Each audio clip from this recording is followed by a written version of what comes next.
L'actualité, c'est aussi l'impressionnante éruption et ses conséquences du volcan Taal aux Philippines, qui a entraîné, je vous le rappelle, quand même l'évacuation de pas loin de 10 000 personnes. On craint en plus une nouvelle phase explosive qui pourrait bien se déclencher à quelques dizaines de kilomètres donc, de la capitale, Manille. Alors, quelles sont les origines de ces éruptions? On vous pose la question ce matin parce qu'une étude scientifique a tenté d'expliquer ces phénomènes. Alors, Laurence Beauvillard a rencontré un justement de ces scientifiques à l'école Normale Sup à Paris. Explication.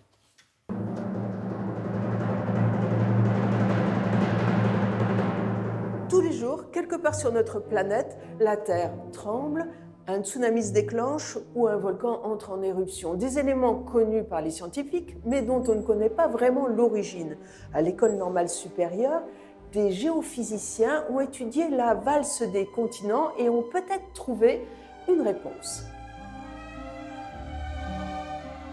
Il y a 200 millions d'années, les continents étaient réunis en une seule masse qu'on appelait la Pangée, un supercontinent, qui a commencé à se disloquer.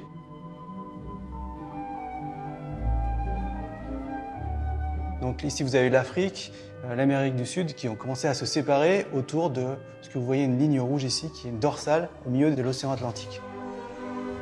Une dorsale, c'est une chaîne de volcans qui est au fond des mers et qui représente l'endroit où les océans s'ouvrent. Ce qu'on voit ici, c'est la modélisation d'une Terre virtuelle.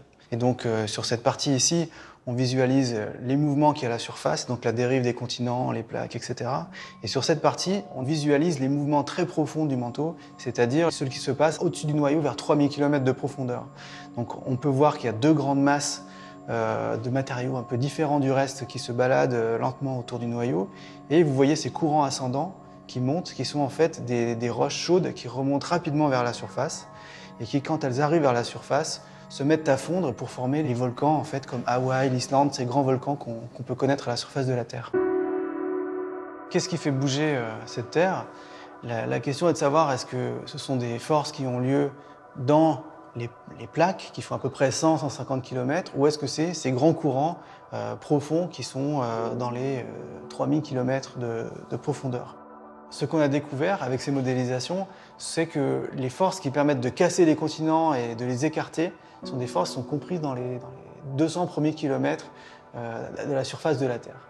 Par contre, les forces qui permettent de réunir les continents entre eux sont essentiellement des forces profondes qui agissent sur les 3000 premiers kilomètres de la Terre.